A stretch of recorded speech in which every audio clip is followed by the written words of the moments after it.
बाप फिर बेटे और रूह कुद्दुस के नाम से आमीन। मसीह में आप सबकी सलामती हो।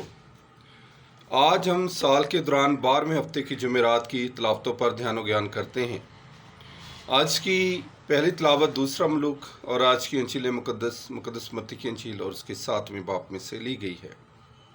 खुदा उन लोगों को सजा देता है जो उसकी बख्शिश के बावजूद खुदा की नाफरमानी करते हैं, क्योंकि खुदा नारास्त फतवा नहीं देता बल्कि रास्ते और हक के साथ फैसला करता है।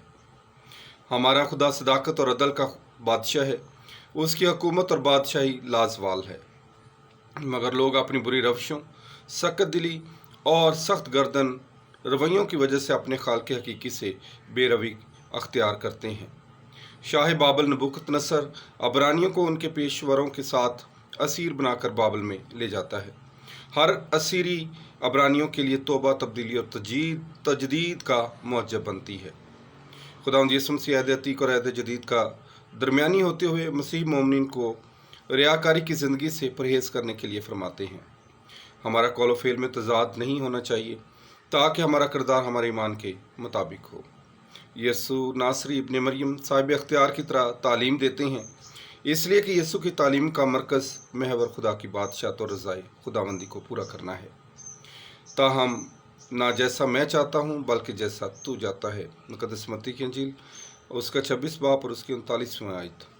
इलाही उस्ताद खुदावंद यीशु मसीह ने हम सबको खुदा के बेटे और बेटियाँ होने का शर्फ बख्शा है।